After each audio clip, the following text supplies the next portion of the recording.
लिए जब जब जुल्म होगा तब तब जिहाद होगा। मैं इसको दोबारा कहता हूं, जब जब जुल्म होगा तब तब जिहाद होगा। समझदारी की बात यह है कि दिल्ली में इतनी बड़ी घटना हो गई, उनको ये ऐलान करना चाहिए था सामने आकर कि मुसलमानों, अगर आपके किसी मदरसे के अंदर, किसी यूनिवर्सिटी के अंदर अगर कोई आतंकवादी पकड़ा जाता है तो ना आतंकवादी की जनाजे की नमाज होगी, ना आतंकवादियों को कब्रिस्तान में दफनाने के लिए जगह दी जाएगी। मुर्दा कौमें मुश्किलात में मुब्तला नहीं होती, वो तो सरेंडर कर देती। वो कहेंगे वंदे मातरम पढ़ो तो पढ़ना शुरू कर दे। क्या वो मुस्लिम कौम मर चुकी है जो जे नेहरू करती है?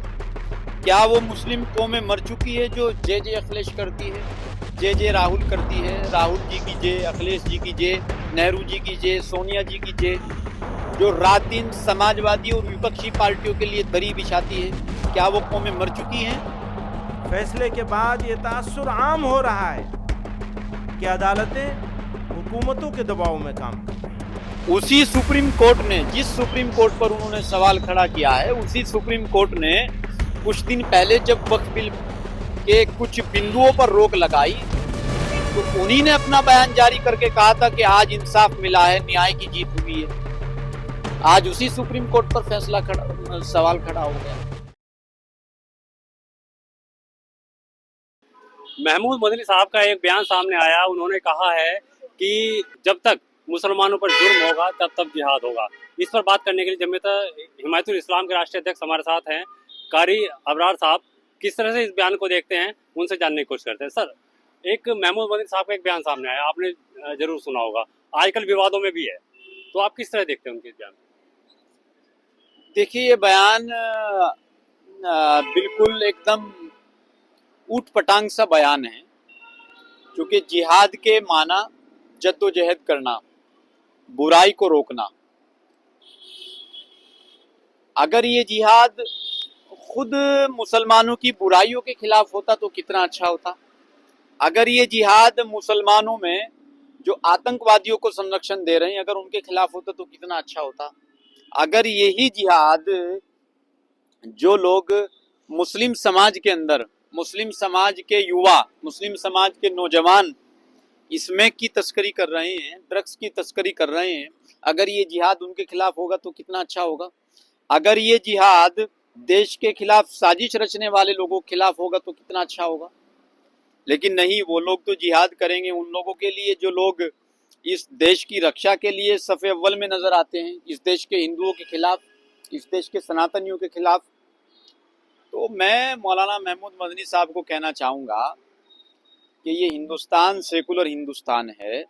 यहाँ जब जिन मुसलमानों को ये लगता था कि हम लोग हिंदुओं के साथ नहीं रह सकते, वो 1947 में पाकिस्तान चले गए थे। यहाँ अब वो मुसलमान रहता है जो सेकुलरिज्म को पसंद करता है, सेकुलर दस्तूर को पसंद करता है। यहाँ का हिंदू, यहाँ का मुस्लिम जब जब कोई देश पर आपदा आई है या मुसलमानों पर आई है तो वो अपने मुसलमानों के साथ खड़ा नजर आया है। आप कोई तारीख उठाकर देख लीजिए, जितने मुस्लिम संगठन हैं, तमाम संगठनों ने सीएनआरसी के खिलाफ विरोध प्रदर्शन किया, तो क्या सीएनआरसी के आंदोलन में वहां हिंदू उनके साथ में नहीं था क्या?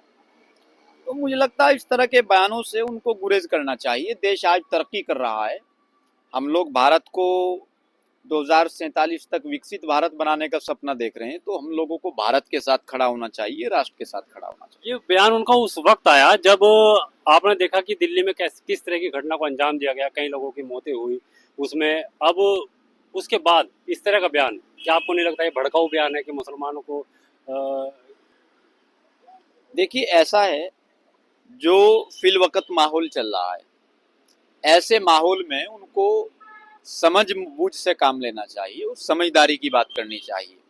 समझदारी की बात यह है कि दिल्ली में इतनी बड़ी घटना हो गई, उनको ये ऐलान करना चाहिए था सामने आकर कि मुसलमानों, अगर आपके किसी मदरसे के अंदर, किसी यूनिवर्सिटी के अंदर अगर कोई आतंकवादी पकड़ा जाता है तो ना आतंकवादी की जनाजे की नमाज होगी, ना आतंकवादियों को कब्रिस्तान में दफनाने के लिए जगह दी जाएगी। ऐसे माहौल में अगर समझदारी की बात की जाएगी तो उससे देश को भी फायदा होगा, समाज को भी फायदा होगा। उन्होंने एक बयान और दिया है कि अगर मुस्लिम कौम जिंदा है और वंदे मातरम नहीं गई है, इस बयान का कोई मतलब ही नहीं है। ये आस्था से जुड़ा मामला है। क्या वो मुस्लिम कौम मर चुकी है जो जे नेहरू करती है? क्या वो मुस्लिम कौमें मर चुकी है जो जे अखिलेश करती है, जे राहुल करती है? राहुल जी की जे, अखिलेश जी की जे, नेहरू जी की जे, सोनिया जी की जे, जो रात दिन समाजवादी और विपक्षी पार्टियों के लिए दरी बिछाती है, क्या वो कौमें मर चुकी हैं? क्या वो कौमें मुर्दा हो चुकी हैं? जो कौम, जिन कौम के रहबर एक पार्टी के सहारे 30-35 साल राज्यसभा सांसद जाते हैं, होते हैं और कौम की बात नहीं करते, कौम को एक यूनिवर्सिटी, एक कॉलेज नहीं दे सके आज तक। 106 साल जमीयत उलमा हिंद को हो चुके। अगर एक साल में एक कॉलेज बनवाया होता तो आज मुसलमानों के पास 106 कॉलेज होते। अगर 10 साल में एक कॉलेज बनवाया होता तो आज मुसलमानों के पास 10 से ज्यादा कॉलेज होते, लेकिन नहीं बनवाया। मुसलमानों से तो आज तक रामलीला मैदान भरवाए, मुसलमानों से तो आज तक गांधी पार्क भरवाए, मुसलमानों से तो आज तक जमीयत उलमा हिंद की रसीदें कटवा करके अपनी जेबें भरी। तो ये सब लिफाफे पर अपनी जिंदगी गुजारने वाले मौलाना है, ये कभी कौम के मसीहा नहीं हो सकते। सुप्रीम कोर्ट पर पूरा देश भरोसा करता है, लेकिन उसी सुप्रीम कोर्ट पर मदनी साहब ने सवाल खड़े कर दिए। उसी सुप्रीम कोर्ट ने, जिस सुप्रीम कोर्ट पर उन्होंने सवाल खड़ा किया है, उसी सुप्रीम कोर्ट ने कुछ दिन पहले जब वक्फ बिल के कुछ बिंदुओं पर रोक लगाई तो उन्हीं ने अपना बयान जारी करके कहा था कि आज इंसाफ मिला है, न्याय की जीत हुई है। आज उसी सुप्रीम कोर्ट पर सवाल खड़ा हो गया।